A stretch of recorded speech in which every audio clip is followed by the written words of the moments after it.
మరి అంటే ఇప్పుడు కాంగ్రెస్ పార్టీలోకి వచ్చిర్రు గదా! అప్పుడు న్యాయం జరగలేదని. మరి ఇక్కడ ఉద్యమకారులకు మేలు జరుగుతుంది, న్యాయం జరుగుతుంది అనుకుంటే ఇప్పుడు 2.5 ఏండ్లు గడిచిపోయింది. 100% జరుగుతది. ఎందుకు జరుగుతదంటే, గతంలో గూడా ఇందిరాగాంధీ రాజ్యం అంటేనే ఎస్సీల రాజ్యం, దళితుల రాజ్యం అని ఇందిరాగాంధీ గారి పీరియడ్ నుండి గూడా గతంలో గూడా ఇక్కడ ఎస్సీ, ఎస్టీ, బీసీలు, మైనార్టీలకు రూ. 70 పెన్షన్ ఇచ్చింది ఇందిరాగాంధీ.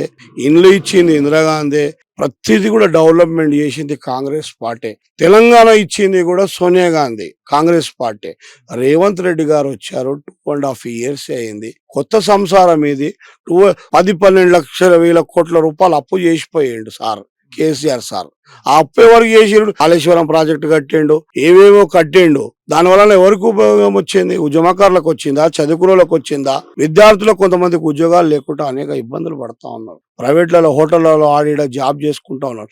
తెలంగాణ తెచ్చుకుందేందుకు?